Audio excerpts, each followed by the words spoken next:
insya Allah akan segera berakhir pandemi ini. Saya juga mau menerangkan sedikit mengenai wisata batik di Cirebon.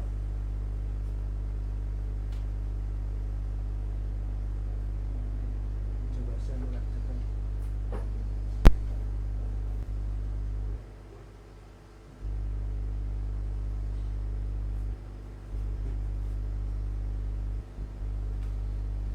Jadi wisata batik di Cirebon ini teman-teman, seperti yang teman-teman tahu, jadi bukan cuma ada di Desa Trusmi. Kita tersebar di 10 desa. Yang pertama itu Desa Trusmi Kulon, kemudian Trusmi Wetan, Desa Panembahan, Desa Kalitengah, Desa Kalibaru, terus Desa Watgali, Desa Gamel, Desa Sarabau, terus Desa Kaliwulu, dan yang terjauh Desa Ciwaringin. Jadi untuk wisata batik Cirebon kita terbagi di 10 desa yang ada di 4 kecamatan. Yang pertama Kecamatan Pleret, kemudian Kecamatan Baru, Kecamatan Tengah Tani, dan Kecamatan Ciwaringin. Kalau ditanya, Pak, Mas Eri, Mas, ada berapa sih Mas toko batik di Cirebon? Banyak banget, ratusan jumlahnya. Jadi toko batik di Cirebon itu jumlahnya ratusan. Pengrajinnya ribuan. Jadi perajinnya ribuan. Toko-toko batik 100 ada di mana aja, Mas? Nah, itu dia. Toko batik yang 100 ini ada di Desa Trusmi, Panembahan, Kalitengah, Gamel, dan teman-teman yang desa terjauh ada di Desa Ciwaringin. Jadi untuk sentra showroom batiknya atau toko-toko batik yang bisa teman-teman kunjungi itu ada di 5 desa. Trusmi Kulon, Trusmi Wetan, Panembahan, Kalitengah, dan Ciwaringin. Kalau untuk perajinnya itu ribuan. Kalau perajin batik ribuan. Sudah mulai banyak. Berapa Mas itu Mas? 18. Oke, kita tunggu teman-teman yang lain sambil ngobrol santai. Ada pertanyaan Mas? Kalau ada pertanyaan boleh disampaikan Mas, saya jawab langsung. Siapa tuh? Ada yang nanya nggak Mas? Oke, dari ini belum ada pertanyaan nih Pak. Oke teman-teman. Saya kasih info juga untuk batik Cirebon. Alhamdulillah seminggu yang lalu kita sudah terbentuk organisasi. Nah ini kebetulan ada kaosnya, P3BC, Paguyuban Perajin dan Pengusaha Batik Cirebon. P3BC sendiri ada di bawah naungan Yayasan Batik Jawa Barat. Jadi di kabupaten ada YBJB, Paguyuban Perajin dan Pengusaha Batik Cirebon. Kemudian di Jawa Barat ada Yayasan Batik Jawa Barat atau YBJB. Dan di Indonesia kita dinaungi ada namanya Asosiasi Perajin dan Pengusaha Batik Indonesia yang diketuai alhamdulillah sama Profesor Dr. Haji Komarudin Kudia, SP, MDS beliau guru besar, dosen di Senior PIDB. Beliau berasal dari Cirebon, tepatnya di Trusmi. Pak, nanya Pak, bagaimana menghadapi situasi pandemi dan strateginya? Dari siapa tuh? Dari Ji Budiman. Ji Budiman. Iya, betul. Ada pertanyaan dari Ji Budiman. Pak Ji Budiman. Halo Pak Eri, bagaimana menghadapi situasi pandemi, strateginya? Oke, makasih banyak Pak Ji Budiman. Dari mana nih Pak Ji Budiman? Ada pertanyaan dari teman-teman Pak Ji Budiman.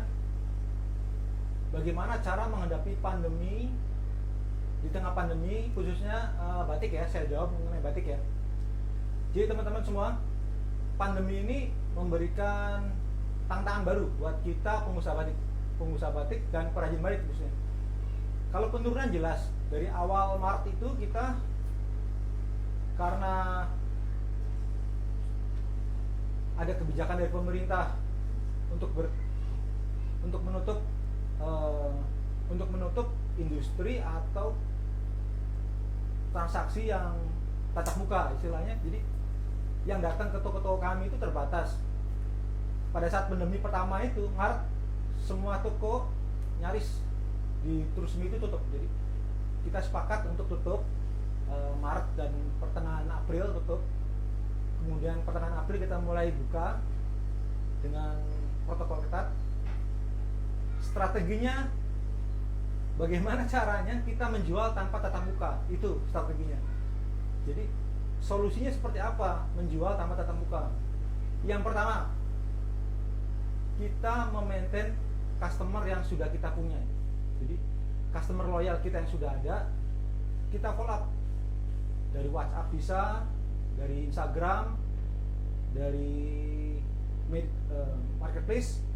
Jadi customer yang pertama, customer yang memberikan kita energi dalam artian berjasa besar kepada kita itu, yang pertama customer loyal kita, customer yang sudah biasa membeli di kita. Itu. Jadi cintai customer yang loyal sama kita. Itu justru mereka itu yang benar-benar memberikan energi atau semangat buat kita pengusaha batik, perajin batik di Cirebon untuk tetap berkarya. Strategi yang kedua, karena kita solusi bagaimana menjual tanpa bertatap muka, kita dipaksa untuk secara cepat beradaptasi dengan cara penjualan. Caranya bagaimana? Internet marketing. Jadi setelah kita memaintain customer yang sudah ada, yang kedua internet marketing, menjual via internet. Ada medsos, ada marketplace, dan itu dipaksa harus bisa, dipaksa harus memulai belajar. Alhamdulillah, mulai pertengahan 3 bulan setelah COVID, kita ikuti cara-cara seperti itu, solusi-solusi yang ada. Alhamdulillah, jadi omset kita kembali lagi 50%, belum 100% tapi sudah 50%. Berkat apa tadi? Customer yang kita cintai, yaitu customer loyal kita. Yang kedua, internet marketing. Itu dari saya jawabannya, Pak Gi Budiman. Yang pertama, customer loyal kita maintain. Yang kedua, internet marketing. Gitu. Sudah 27 ya Mas ya? Iya. 27, oke.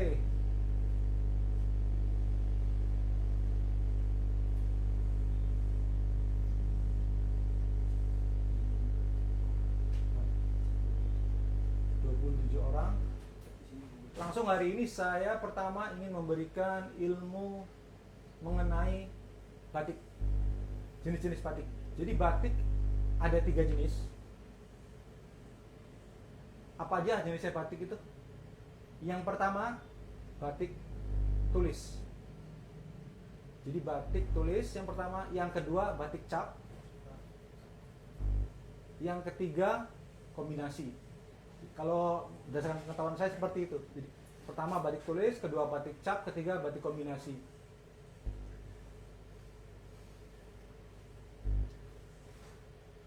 Nah, contoh batik tulis nih. Udah dijual Mas?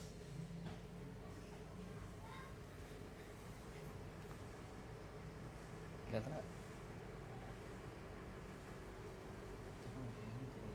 Udah tuh, udah Pak. Oke. Jadi kalau batik tulis itu cirinya apa? Proses pembuatannya menggunakan canting. Canting, kemudian ada malam. Yang kedua batik cap. Yang proses pembuatannya menggunakan cap, bukan canting. Nah ini capnya. Oke.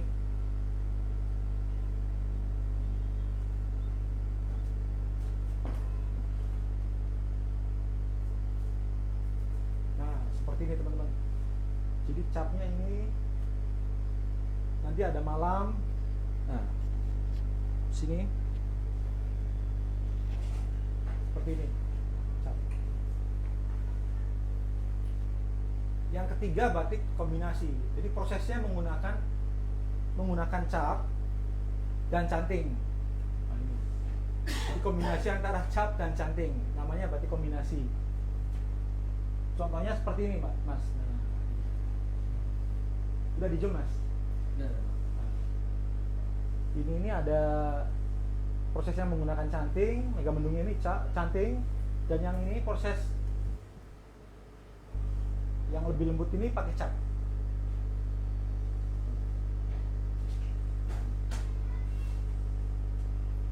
Jadi yang pertama batik tulis, yang kedua batik cap, yang ketiga batik kombinasi. Terus Mas, ada lagi nggak Mas? Ada batik lagi, satu lagi bukan batik sebenarnya. Jadi namanya tuh tekstil. Memang motifnya batik, cuman proses pengerjaannya tidak menggunakan cap atau canting atau malam. Jadi tanpa malam penggunaannya. Seperti ini.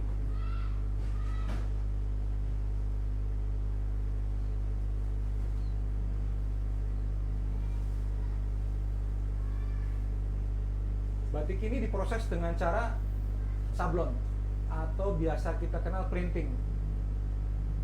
Kok bukan batik Mas? Ya, bukan batik. Kita menyebutnya namanya ini tekstil motif batik. Jadi produk tekstil motifnya batik.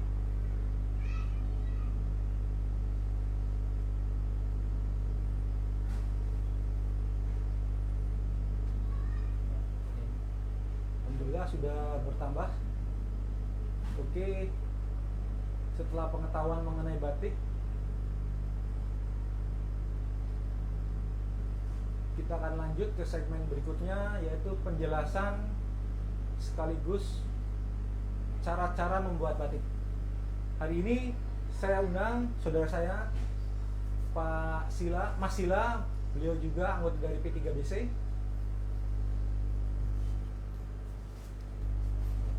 Sini Mas, sini Mas. Nah.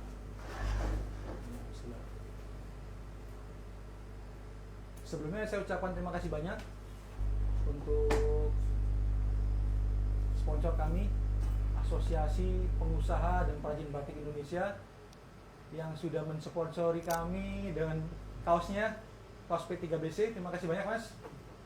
Terima kasih banyak untuk Mas Komar, Ketua APPBI APBI Indonesia. Terima kasih banyak, kaosnya gratis. Oke, langkah apa sih yang kita bongkar? 5 cara membatik sampai jadi duit. Langkah pertama,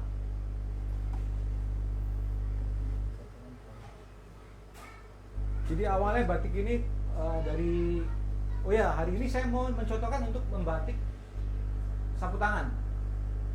Ya Mas Sila ya? Ya. Ini sapu tangan. Langkah pertama, mendesain batik yang pertama. Bisa menggunakan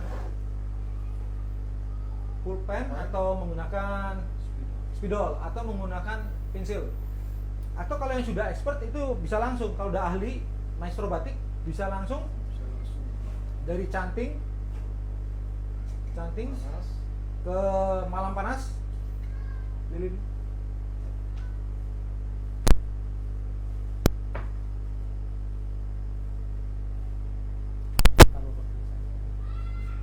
Malam panas.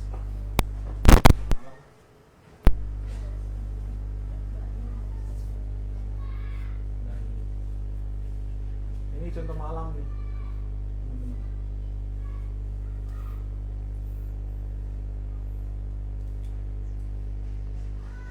Ini contoh malam.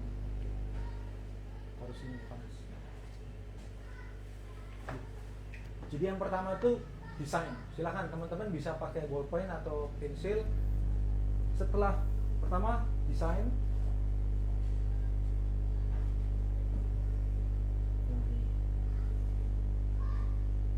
bisa di zoom Mas.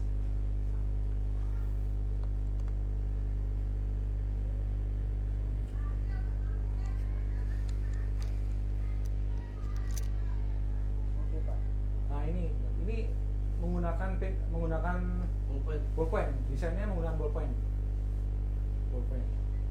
langkah kedua setelah kita sudah mendesain batik ini, langkah kedua adalah menuangkan lilin. Nah ini, jadi yang sudah kita desain ini kita tutup menggunakan lilin. Coba Pak Sila.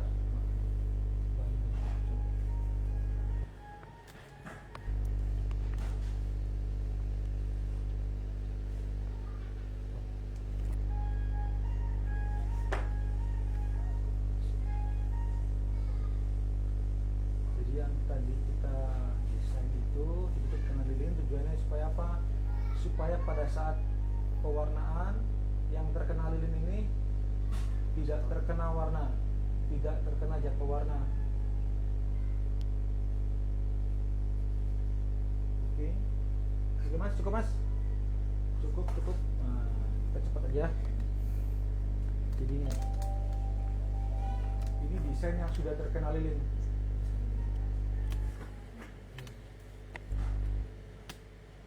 Gimana Mas? Jelas suaranya Mas? Nah ini yang sudah terkena lilin. Ingat desain awal. Nah, jadi yang kita desain dengan bolpen tadi ditutup dengan lilin, hasilnya seperti ini. Terus langkah ketiga apa? Langkah ketiga pewarnaan.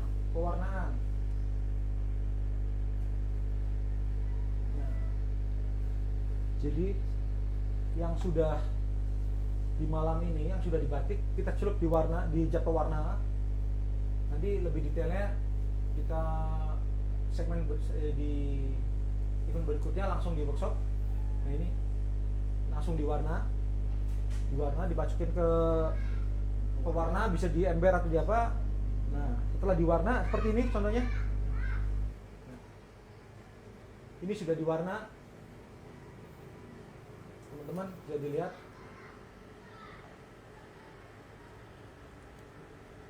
Bisa di zoom. Bisa, oke Mas? Cukup? Oke.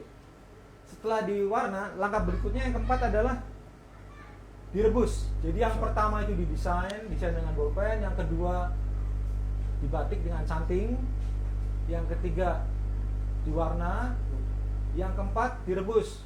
Direbus atau kalau di Cirebon namanya dilorot. Nah, dilorot. Seperti ini. Ini pada saat direbus, bagian yang ada malamnya bakal hilang. Akan hilang, teman-teman. Hasilnya seperti ini. Nah, seperti ini. Sini.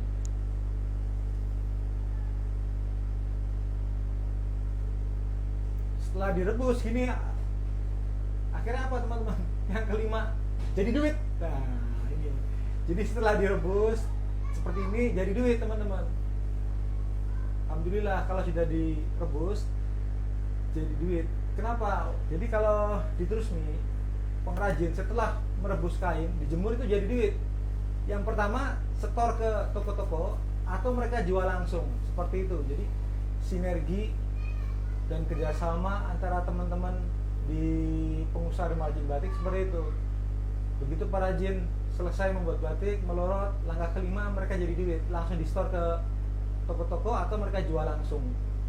Hari ini saya mau bagi-bagi e-wallet teman-teman ya.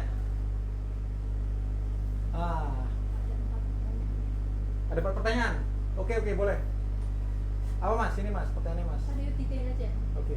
Yang pertama dari Melinda Rizkia, dari ketiga jenis batik, yang manakah yang paling sulit dan yang manakah yang paling mudah? Oh gitu, oke. Dari Mbak siapa? Melinda Rizkia. Mbak Melinda Rizkia. Dari ketiga batik tadi mana yang paling sulit ya? Ya. Jadi yang paling sulit, bukan sulit sih, yang lebih butuh ketelitian adalah batik tulis Mbak Melinda, yang menggunakan canting tadi. Nah seperti ini. Jadi kita perlu lebih teliti dan detail, lebih sabar. Ini batik tulis lebih sulit. Kalau yang paling mudah batik apa? Batik cap. Nah ini batik cap. Jadi kalau batik cap setelah masuk ke lilin ada seperti nampan untuk lilin, taruh ke kain, contohnya seperti ini. Nah, ini.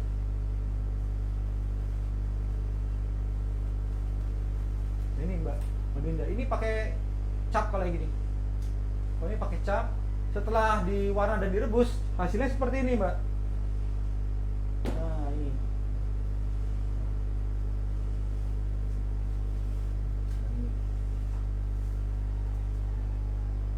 Ini batik yang menggunakan proses cap.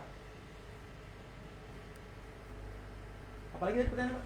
Yang kedua, apa keunggulan dari batik Hafian dari Ainun? Oh, dari Mbak Ainun, kemudian. Jadi gini teman-teman, alhamdulillah tiap-tiap toko itu punya khas masing-masing. Karena tiap-tiap toko punya pengrajin masing-masing. Seperti teman-teman yang di Ciwaringin itu mereka menggunakan jatuh warna alam, itu dari warna alam, dari tumbuh-tumbuhan. Nah, kalau di Trusmi khususnya di saya ini menggunakan zat sintetis atau zat kimia. Keunggulannya apa? Keunggulannya karena kita ada di Trusmi dan di Cirebon, kita ada batik-batik yang khas Cirebon, khususnya yang pertama itu batik keratonan, yang kedua pesisiran, yang ketiga kombinasi dari pesisir dan keratonan ya. Jadi batik kontemporer istilah seperti itu. Jadi seperti itu Mbak Ainun, kelebihannya seperti itu untuk batik Hafian ya. Apalagi Mbak? Dari Ji Budiman, mohon dijelaskan Pak jenis-jenis bahan batik dan jenis motif batik yang termurah sampai yang termahal dan apa yang membedakannya. Terima kasih. Jenis-jenis bahan. Jenis-jenis bahan. Jadi kalau batik, betul Pak Agi, kayaknya nih Pak Agi lebih ngerti batik dari saya nih. Kalau untuk kain, yang paling murah kain katun ya. Ada kain prima, primissima. Nah itu kita kenalnya dua, prima, primissima. Kemudian ada lagi kain dari sutra. Sekarang dari Jepang ada lagi kain namanya Bamberg. Jadi sifat kainnya antara sutra dan katun ya, Wasila. Kalau yang paling mahal mana? Yaitu yang dari sutra. Paling murah, yang paling murah dari kain katun yang kategori prima. Prima, primissima, Bamberg, kemudian sutra. Sudah menjawab belum, Mbak? Yang keempat tadi. Yang keempat dari Airin Dwi Sylvia, berapa lama proses pengerjaan batik sampai bisa dijual? Oke. Yang pertama untuk batik dari jenis cap. Nah, kalau jenis cap ini yang paling cepat. Seperti yang saya buat ini. Ini cuma satu kali proses. Jadi begitu dicap atau dicetak, nah, seperti ini Mbak, nah, langsung diwarna, direbus, hari itu juga selesai. Jadi satu hari selesai. Kalau yang batik yang saya pegang ini, satu hari selesai dan kuantitinya bisa berapa Pak? Jadi bisa 60 pieces per hari kalau yang cuma proses cap satu warna. Untuk yang lebih rumit, tergantung pekerjaan. Yang lebih rumit itu menggunakan cap, menggunakan canting, maaf.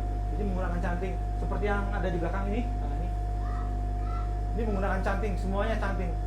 Kemudian yang ini juga, nah, ini canting. Kalau berapa lama? Kalau yang seperti saya pegang ini berapa hari, Pak? Nah, ini 3 hari. Ini 3 hari. Kalau yang belakang? Kalau itu hampir 1 minggu. Nah, kalau yang ini 1 minggu. Jadi, ada batik yang ada punya teman-teman saya yang dari Pekalongan atau di Jogja atau di Solo, sama juga. Tapi mereka ada beberapa seniman batik itu bisa satu batik 1 bulan. Di Trusmi juga ada seniman batik yang satu batik 1 bulan ya Pak ya? 1 bulan. Kayaknya sudah menjawab ya Pak. Apa lagi Pak? Dua lagi ya Pak. 2 lagi pertanyaan, oke. Dari Fadli Nugraha, ada berapa jenis batik khas Cirebon? Ada berapa jenis batik Cirebon? Ya. Sama, tadi kan jenis itu berdasarkan proses ya. Tadi saya terangkan. Yang pertama itu batik tulis karena menggunakan canting. Kemudian yang kedua batik cap.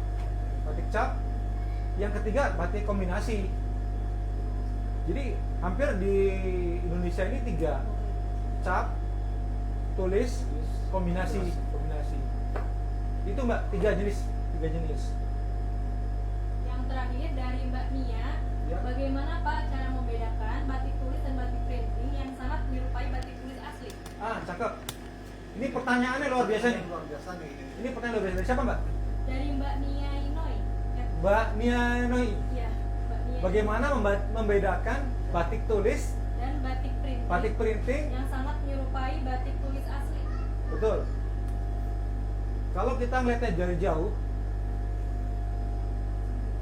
hampir pasti sama. Jadi, karena batik printing tuh dibuat dengan kerumitan yang mereka sekarang menggunakan printing mesin ya, Ya. printing mesin. Biasanya menggunakan, Manual. kalau yang lebih rumit pakainya itu rotary, printing rotary atau mesin itu lebih rumit. Mereka bisa mengerjakan detail seperti batik-batik cap, batik-batik tulis, batik-batik tulis. Jadi kalau dari jauh, saya juga dan Pak Sila, walaupun orang batik, kalau dari jauh itu 10 meter belum bisa bedain gitu, itu batik printing atau cap. Tapi kalau printing atau tulis ya. Tapi kalau kita deket, baru ketahuan. 2 meter lah ya. 2 meter saya baru Jelas tahu kelihatan bedanya. itu batik cap, batik tulis atau batik printing. Kalau untuk teman-teman yang bukan dari batik, paling gampang membedakan batik tulis atau printing itu dilihat fisiknya. Ini batik printing ya teman-teman ya, printing. Ini printing. Paling gampang itu dibalik. Nah, seperti ini. Pada saat dibalik, biasanya warnanya nggak sama, teman-teman. Seperti kuda. Seperti pudar ya, Pak Sila ya. Seperti pudar. Coba, Pak, taruh di kamera Pak, depan Pak. Lihatin.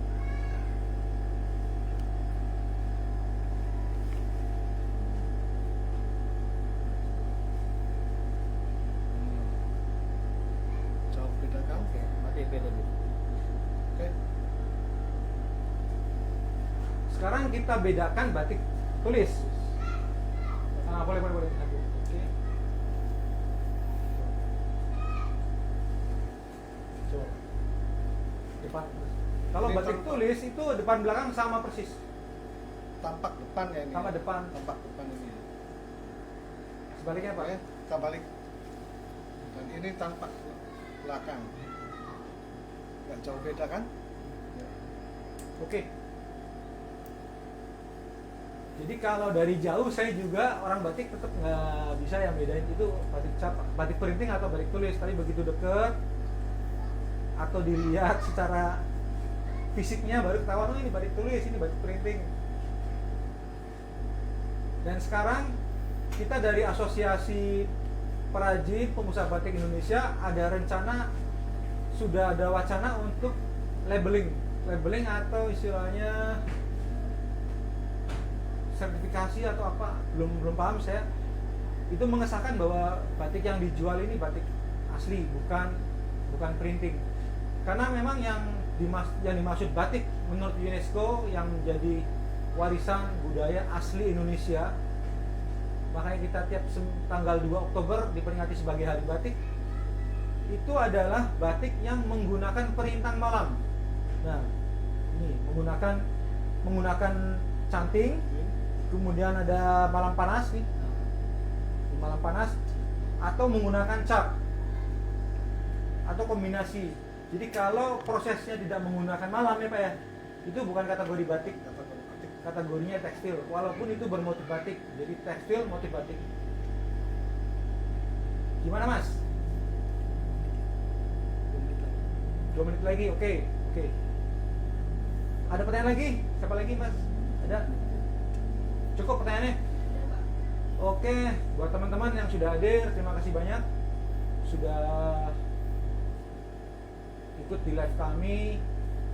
Saya Mas Heri, owner Batik Avian, kemudian saudara saya Pak Sila, saudara dalam memproduksi batik.